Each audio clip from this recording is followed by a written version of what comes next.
How's it going, everybody? Welcome to the channel. As always, if you enjoyed the video, don't forget to hit that like and subscribe. It helps out, means a ton. You guys get plenty of fun stuff, not just One Piece. We cover plenty of manga on the channel, so stick around, check it out, see if anything else catches your interest. But with that being said, we got to get into it because, well, yeah, I made a video literally a couple of hours ago, like an hour and a half, something ago. It was not that long ago. Either way, we were talking about this subject about Zoro and the Grim Reaper looking thing that was coming down on him in chapter 1038, and just kind of speculating and talking about it and having a conversation and a discussion about what exactly is going on there.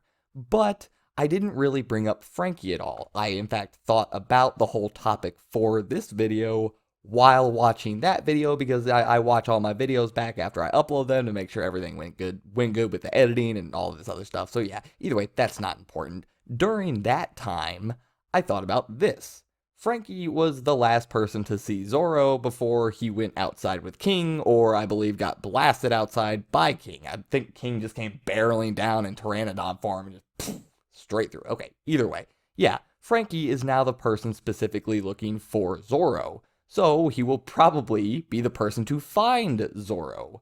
Where are we going with all of this? Well, it's safe to say Zoro is fighting for his life right now, on the verge of death, just physically from all the damage he's taken. It's possible that this whole Grim Reaper thing is more of a visual manifestation or a visual representation, I think is a better way to put it, for us to visually see Zoro actually fighting for his life, at least in a sense, maybe. We're just going to go with this route for this video.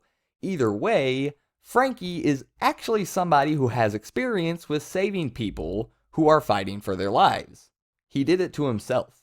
Franky, the reason he's a cyborg is because he tried to stand in the way of the sea train, like Zoro trying to stand in the way of Mihawk. Good connection, I guess. Okay, no, not.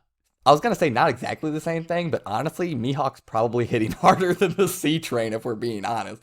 Either way, that doesn't matter. Yeah, Franky took the shot from the sea train and he pieced himself back together. If he hadn't pieced himself back together with all these mechanical parts, he probably would have laid out there in this trash heap and died of blood loss. So he actually has experience handling this kind of scenario. And you gotta think it would be easier to do that to somebody else than do it to yourself. Like stapling metal parts onto yourself that heal you. Sounds weird. Either way, it's One Piece. Yeah, that's probably harder than just like, all right, hold down, stamp, stamp, stamp. Like, I don't know. Sounds easier. Either way, that part doesn't really matter. He has experience doing these kind of things. And don't get me wrong, I'm pumping the brakes. We're not going with the whole like Zoro is Franky level cyborg, okay? We're not like, no, he's not going to be half robot or anything like that. No, a few simple little things, one big fix, one little thing, maybe like the whole mechanical heart thing or whatever. We're actually going to go with that just a little bit. Just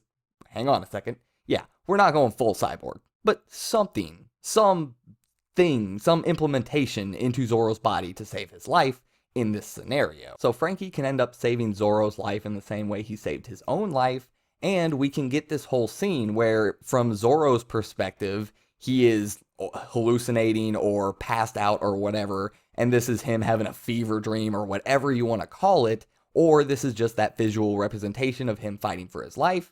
And then, from Franky's perspective, you just see Zoro passed out, and Franky is trying to operate on him, and then say we go back to the Grim Reaper and Zoro scene, the metaphorical scene, not the physical one.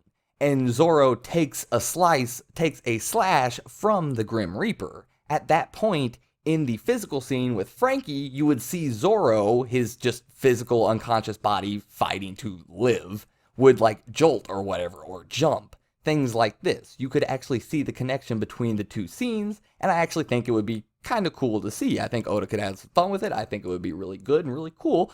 And moving past all of this, yay, Franky saves Zoro. Good job, Franky. Love to see it. Nice job, buddy. Zoro didn't die. Good job. Love to see it. Good job, buddy.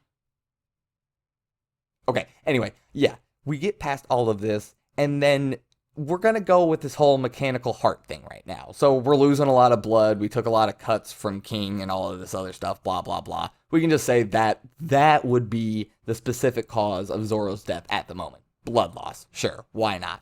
Go with the whole mechanical heart thing.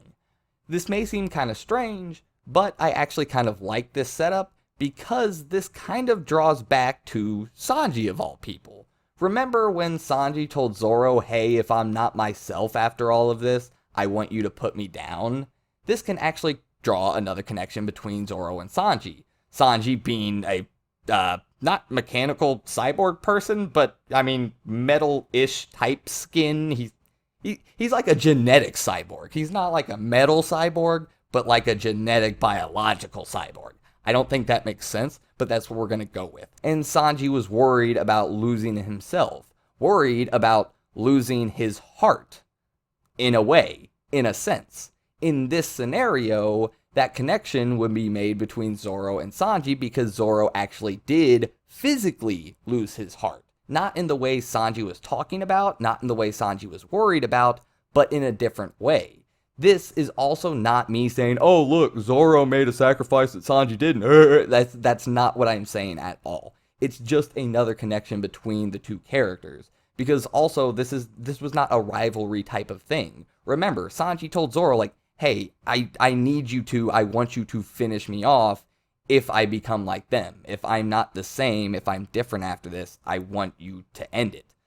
There is a lot more than just animosity here. And I actually really like this whole concept of the mechanical heart for Zoro to save his life. Franky gets to save him. Good job. Great. That's all cool. But then it also draws this connection because Sanji thought he was going to lose, like I said, in a sense, his heart. So, yeah, I just really think that ends up being kind of interesting, and I just really like this idea. So let me know your thoughts down in the comments below about all of this, whether you think this is a direction we might take. Like I said, I think it could provide a really cool scene where you go back and forth between Zoro fighting for his life and Franky saving his life, and they're two completely different scenes from two completely different perspectives.